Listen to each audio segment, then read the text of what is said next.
오늘 창세기 50장에도 장례식이 두 건이 나와요. 하나가 야곱의 장례식, 또 하나는 요셉의 장례식입니다. 이렇게 장례식 두 건이 나오고 있는 유일한 창세기 50장입니다. 장례식을 아주 성대하게 오늘 하지 않습니까? 장례식하는 기간이 무려 70일이었습니다. 70일 동안 곡했어요. 그리고 시신에 대해서 향품을 잘 발라드리는데 40일이 걸렸다 그렇게 되어 있어요.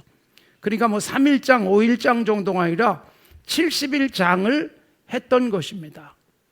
이렇게 가능했던 것은 아들 요셉이 애굽에서 총리잖아요. 그러니까 아마 요셉의 장례식보다 훨씬 더 성대했을 겁니다. 총리의 아버지의 장례식이었기 때문이죠. 자, 야곱은 147년을 살았습니다. 130세에 이집트에 오게 됩니다. 그리고 130세에 요셉을 만나서 감격 속에 정말 이제는 죽어도 여한이 없다 그런 고백을 하잖아요. 17살 된 요셉을 잃어버렸다가 요셉이 30세에 이집트의 총리가 되고, 그리고 7년 풍년을 보내고 다시 2년 정도의 흉년이 지난 다음에 만난 거예요. 얼마나 여러분 감격 속에 만났는지 몰라요. 이렇게 만난 야곱이 바로 왕 앞에 서게 됩니다. 총리의 아버지로서 인사를 하러 갔을 때 바로가 묻습니다. 연세가 얼마입니까? 그러자 창세기 47장 9절에서 야곱이 이런 고백을 합니다. 내 나그네 길의 세월이 130년입니다. 그러니까 야곱은 자기의 인생이 나그네라는 것을 잘 알고 있었어요.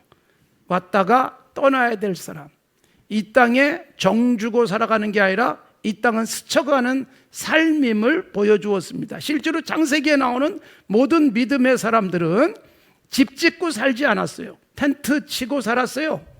유목민이었습니다. 그래서 나그네처럼 살았어요. 그래서 야곱도 나그네 인생길이라고 말하면서 자기가 130년을 살았는데 이 130년 돌아보니 험악한 세월을 보냈습니다 라는 것이 47장 9절의 고백입니다. 나그네로 살면서도 험악했다. 실제로 여러분, 야곱은 많은 어려움을 겪었어요.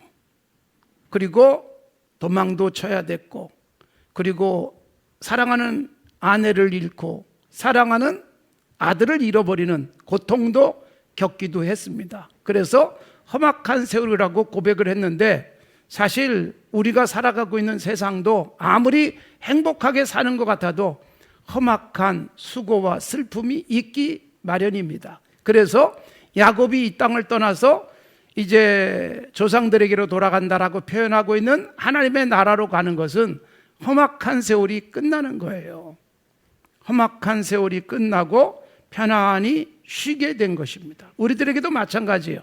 언젠가 우리도 떠나지 않습니까? 우리가 떠날 때 사실은 이 부분에 초점을 맞춰서 떠났으면 좋겠어요. 이제는 이 세상에서의 수고와 슬픔을 끝낸다. 더 이상 수고도 슬픔도 없고 이제는 편안하게 쉬는 안식만이 있다. 이렇게 생각하며 기쁘게 떠났으면 좋겠어요. 이사야 57장에 이런 말씀이 나와요.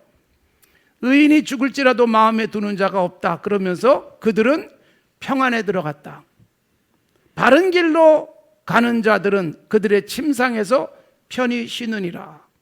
그러니까 우리가 이 세상 살다가 이 땅을 떠나서 주님 나라로 간다는 것은요, 하나님이 나를 위해서 준비한 침상에서 편안하게 쉬는 것임을 구약의 이사야 선지자가 말씀을 했어요.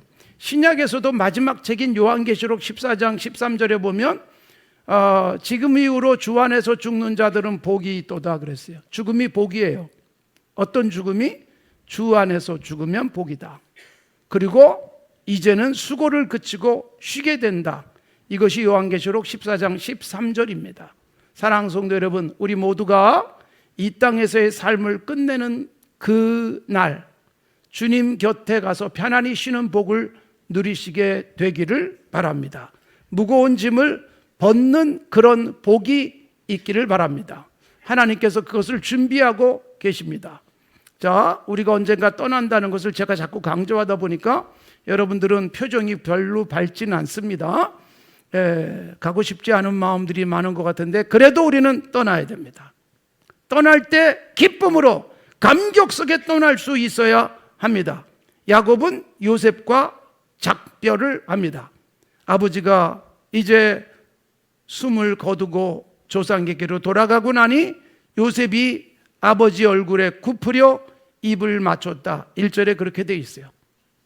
아버지와 작별 인사를 했습니다. 그리고 10절에 보면 요셉이 아버지를 위해서 7일 동안 애곡했다 그랬어요. 요셉이 아버지를 참 많이 사랑한 것이죠. 그리고 요셉도 아버지의 사랑을 많이 받았죠. 요셉을 위해서 아버지는요, 최고의 옷을 해 입혔어요. 형제들하고 차별화했어요. 그리고 요셉을 너무너무 사랑해서 형제들이 막 시기해서 죽이고 싶을 정도였습니다. 그만큼 사랑을 받았던 요셉이 17살에 아버지를 잃어버리잖아요. 그러다가 아버지가 130세 됐을 때 다시 만난 거예요. 그리고 17년 동안 애굽에서 잘 모시고 살다가 떠나보내니 여러분, 요셉은 아버지에 대한 사랑이 더욱더 깊었을 것이고 아버지가 떠난 것에 대해서 7일 동안 애곡을 했다는 것입니다. 여러분, 우리는 죽음에 대한 각각의 인식이 다 다를 수 있어요. 내가 떠날 때 나는 어떤 모습일까요? 내가 떠났을 때 내 주변에서는 어떤 모습으로 나를 떠나보낼까요? 죽음에 대한 생각들이 여러분 잘 준비된 모습으로 살았으면 좋겠어요. 죽음이 두려움도 아니고 죽음이 피해가고 싶은 것이 아니라 죽음이 기다려지는 삶이 건강한 삶이에요. 죽음이 일상에서 살면 끝이지만 영원한 삶의 시작, 그리고 하나님의 집에서의 평안한 안식이 우리에게 주어지는 것이기 때문에 죽음은, 예수 안에서의 죽음은 복이다, 그렇게 말씀하고 있는 것입니다. 사랑하는 성도 여러분, 이미 우리는 다 태어나서 여기 있어요. 이제 우리에게 남아있는 건 죽음이에요. 근데 그 죽음이 복되게 만드십시오. 하루하루 살아가는 삶이 잘 쌓여서 우리에게 인생의 마무리가 복이 될 수 있도록 살아갈 수 있었으면 좋겠습니다. 하나님 나라로 돌아가는 것, 이것이 감격이요 기쁨이 될 수 있기를 바랍니다. 자, 요셉은 아버지가 그렇게 떠나고 난 다음에 장례식을 아주 성대하게 했습니다. 이집트 왕에게 허락을 받죠. 그리고 요셉이 총리지만 직접 아버지를 모시고 가서 장례를 치릅니다. 이집트에서 헤브론까지 가는 거예요. 예루살렘 바로 곁에 헤브론까지. 아브라함이, 그리고 이삭이, 그리고 사라가, 또 리브가가 묻혀 있는 그곳으로 가는 것입니다. 그러니까 굉장히 먼 길을 가는 거예요. 그리고 바로 왕에게 그것을 허락받고 장례를 다 치르고 모시게 됩니다. 여러분, 장례 치르는데 얼마나 정성을 다했는지를 보여주는데 2절에 보면 수종드는 의원들에게 명하여 아버지의 몸에 향으로 처리하고 의원들이 그대로 그것을 합니다. 그래서 향 처리하는데 무려 40일이 걸렸어요. 그리고 애굽 사람들이 이 야곱의 죽음을 위해서 70일 동안 곡했다, 그렇게 되어 있어요. 70일을 슬퍼했어요. 40일 동안은 그 시신에 향 처리하는데 시간을 보냈습니다. 아들 요셉이 큰 인물이 되고 영향력 있는 사람이 되니까 아버지의 장례식이 이렇게 성대해진 것입니다. 아버지의 장례식에 갈 때 요셉이 직접 갔고, 그리고 기병들이 따라갔고, 상당히 많은 원로들이 장례식을 그 헤브론까지 따라감으로 말미암아 많은 사람들이 그것을 구경하면서 박수를 보내기도 했습니다. 야, 저렇게 죽는 사람이 있구나, 저런 장례식이 있구나. 여러분, 우리도 떠날 때 그렇게 떠나면 얼마나 좋을까, 그런 생각을 합니다. 사랑하는 성도 여러분, 우리들이 이 땅 떠날 때 어떤 모습으로 떠날지 다시 한번 깊이 생각했으면 좋겠고, 내가 떠날 때 여러분 정말 옆에서들 아쉬워할 수 있는 그런 삶을 살아갑시다. 그리고 나는 기쁨으로 웃으면서 하나님이 나를 부르셔서 막 달려가듯, 그리고 주님 품에 가서 안기듯 그렇게 떠나는 복된 삶이 되기를 바랍니다. 자, 그런데 이 장례식을 하면서 이 요셉이 아버지를 헤브론까지 모신 이유가 무엇이냐? 그것은 아버지가 유언을 그렇게 남겼기 때문입니다. 야곱의 아들들이 아버지가 그들에게 명령한 대로 그를 위해 따라 행하며 그랬어요. 그 먼 거리를 이집트에서 예루살렘 근처까지 올라간 것입니다. 아버지의 명령, 아버지의 유언이기 때문에 힘들어도 하는 것입니다. 우리들이 여러분 좋은 아버지를 통해서 좋은 유언을 들을 수 있다면 복이겠죠. 그리고 내 유언을 우리 자녀들이 잘 따라서 간다면 그것도 얼마나 큰 복이겠습니까? 사실 어른들의 말씀에 대한 순종은 최고의 대접이에요.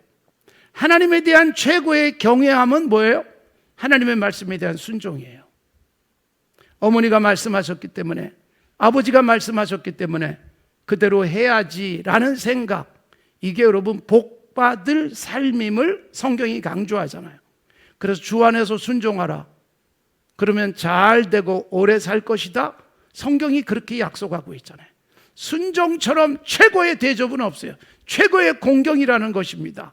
아버지가 마지막 유언을 남겼는데 이 아들들이 그 유언을 그대로 이어가고 있는 것입니다. 여러분, 이런 유언만이 아닙니다. 이제 야곱이 이렇게 아버지의 유언을 그대로 따르고 형제들이 함께 유언대로 한 것처럼 요셉도 죽으면서 유언을 합니다. 50장에서 요셉이 죽잖아요. 그러면서 무슨 유언을 하는가 하면, 요셉은 애굽의 총리잖아요. 그러니까 어디 다른 데다 갔다가 매장을 할 수가 없어요. 요셉이 죽을 때 이집트에 묻히게 됩니다. 그런데 요셉이 믿음을 가지고 이런 유언을 합니다. 자기 형제들, 자기 후손들에게, 너희들이 언젠가는 동서남북을 바라보라고 했던 그 땅, 약속의 땅, 아브라함이, 이삭이 살던 그 땅으로 가게 될 텐데 그때가 언제인지 모르지만 떠날 때 나를 데리고 가달라. 이게 여러분 요셉의 유언이에요. 100년 지나고 200년 지나고 300년 지나고 400년쯤 지나서 이스라엘 백성들이 애굽에서 다 나오게 되잖아요. 장정만 60만 명. 그런데 여러분 굉장히 급하게 출애굽을 해요. 출애굽기 12장 13장 등에 보면 바로 왕이 막 이스라엘 백성을 쫓아내도 빨리 나가라고 끔찍한 재앙을 계속 겪다가 이스라엘 백성을 내몰아요. 그래서 굉장히 바쁘게 나오는데 그 바쁘게 나오는 중에도 무엇을 기억했을까요? 이 요셉의 유언을 기억한 거예요. 그래서 출애굽기 13장에 보면 모세가 요셉의 유고를 가지고 나오더라. 그렇게 되어 있어요. 대단한 유언을 이어가는 사람들의 모습이에요. 그저 10년, 20년 지난 게 아니잖아요. 자녀들이거나 손자가 아니잖아요. 400년이 지나서 정말 요셉이 어떤 유언을 남겼는지 기억이나 할 수 있을까 싶은데 그 바쁜 와중에 요셉의 유고를 가지고 나오는 것입니다. 그러니까 여러분, 어른들의 말씀 잘 순종하고 기억하고 그대로 하는 것, 이게 얼마나 놀라운 복인지를 보여주고 있는 것입니다. 내가 한 말을 우리 자녀들이, 아니 오고 오는 세대들이 이어갈 수 있는 삶을 살면 얼마나 좋겠습니까? 어른들의 유언을 잘 이어가는 것, 그것이 하나님의 말씀에 어긋나지만 않는다면 유언을 잘 지키는 것은 그래서 복입니다. 다윗도 죽으면서 유언을 했습니다. 솔로몬에게, 내가 이제 세상 모든 사람이 가는 길로 가게 됐단다. 아들아, 이것만큼은 지켜라. 여러분, 다윗이 솔로몬에게 어떤 특별한 유언을 하지 않습니다. 딱 한 가지예요. 무엇을 하든지 어디로 가든지 여호와의 율법대로만 살아라. 그러면 잘 될 것이다. 이 유언 하나를 남겨요.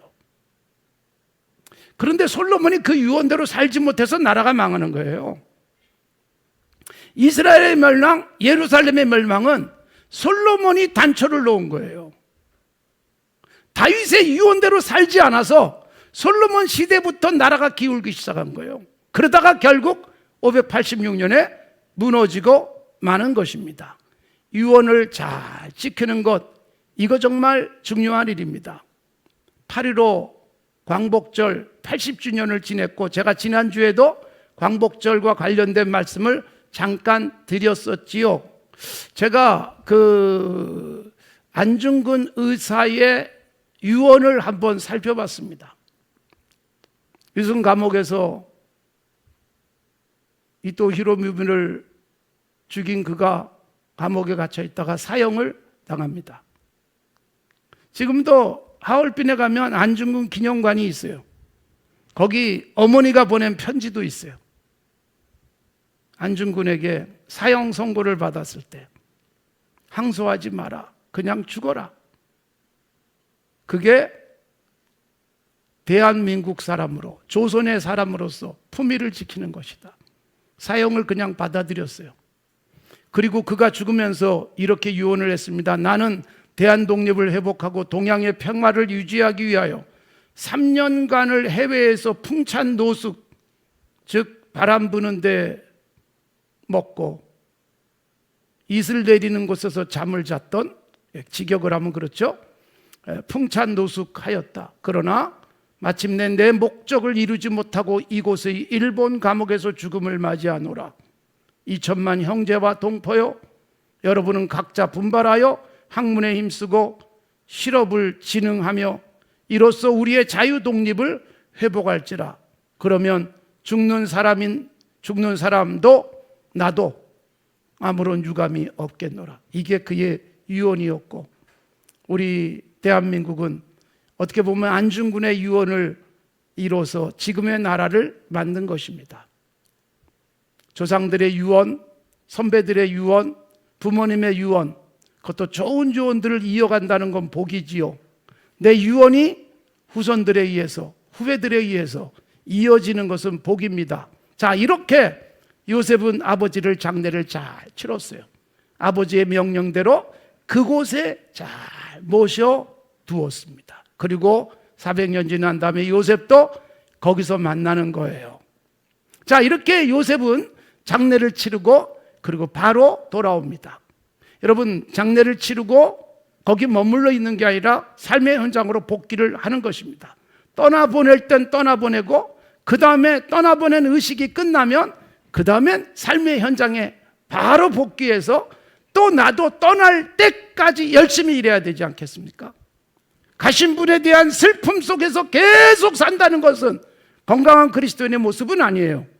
떠나보낼 때 슬플 수 있고 아쉬울 수 있고 울 수 있지만 바로 정리하고 삶의 현장으로 복귀하고, 그리고 내가 언젠가 떠날 텐데 떠날 때까지 나도 열심히 살자. 열심히 땀을 흘리고 달려가는 것은 최고의 복입니다.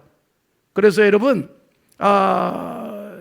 야곱은 떠나고 요셉은 그를 떠나보내고 다시 현장에 복귀하고, 그리고 요셉도 떠나는 것입니다.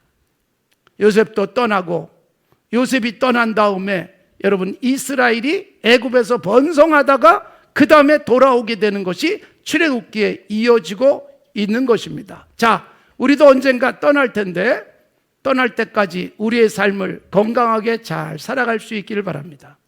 나의 장례식이 복되게 하십시오. 아쉬워하면서 고마워하면서 나의 선한 일을 기억해 주는 사람들이 많다면 얼마나 좋겠습니까? 내가 살아간 삶의 흔적을 고개 숙여서 존중하는 사람이 많아진다면 최고의 복일 것입니다. 그래서 우리는 이 땅을 건강하게 떠날 준비 잘 할 수 있기를 바랍니다.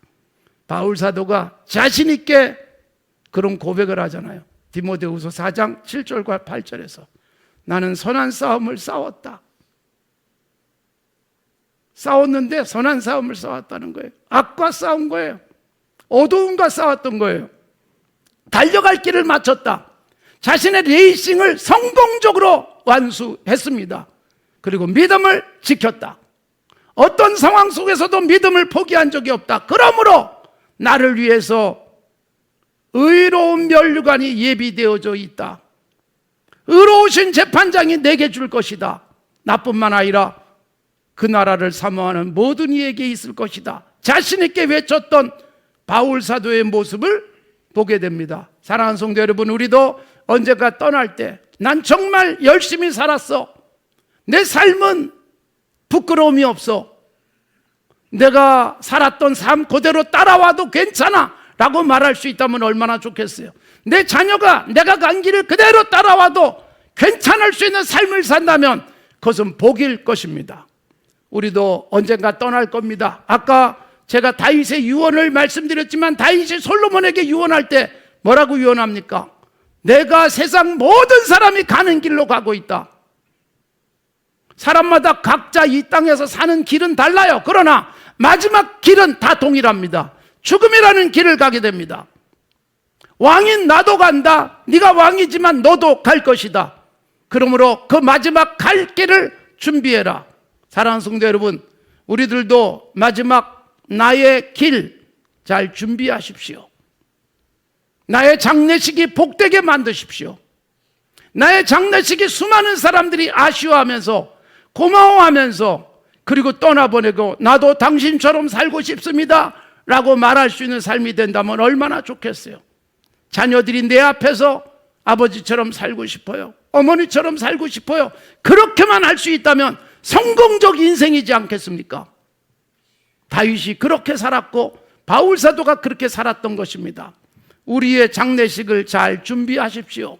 우리의 장례식을 위해서 무슨 보험에 들고 그리고 이런저런 장례식 때에는 어떻게 하라 그런 유언을 남기는 게 장례식 죽음 준비는 아닙니다. 내가 하루하루 어떻게 살아가는가. 그래서 나의 삶이 누군가에게 각인되고 기억되고 그리고 박수받을 만한 삶이 되는 것이 최고의 인생 떠날 준비하는 것이지 않겠습니까? 오늘 나의 장례식에 대해서 깊이 생각하셨으면 좋겠습니다. 오늘까지 잘 살아왔는데 언제 떠날지 모를라. 오늘이 마지막일 수 있으니 오늘 열심히 살자. 저는 목회자로 살면서 이렇게 설교를 할 때마다 꼭 놓치지 않는 것이 있습니다. 오늘 이 설교가 나에게 마지막일 수 있다. 다음 주일날도 또 설교할 수 있다는 보장을 못 하잖아요. 누가 그걸 담보하겠습니까? 그러니까 마지막 설교를 준비하는 마음으로 설교를 쓰고 그리고 선포하는 그 시간이 마지막인 양 열심히 선포하는 것, 이게 그리스도인의 건강한 자세입니다. 당신과 내가 먹는 밥이 오늘 마지막일 수 있다. 그러기에 당신과 함께 먹는 식탁이 정말 기쁨이고 즐거움이 될 수 있고 당신과 함께 걷는 이 걸음이 마지막 걸음일 수도 있겠다라고 생각한다면 얼마나 여러분 세상을 아름답고 멋지고 따뜻하고 사랑스럽게 살아갈 수 있겠습니까? 그런 우리의 삶이 되도록 하나님 앞에서 다시 한번 우리들을 점검하시기를 바랍니다. 나의 장례식 어떻게 치러질 것인지, 얼마나 많은 분들이 아쉬워할 것인지 깊이 묵상하면서 건강한 나의 삶 잘 정리하시고 준비할 수 있기를 바랍니다.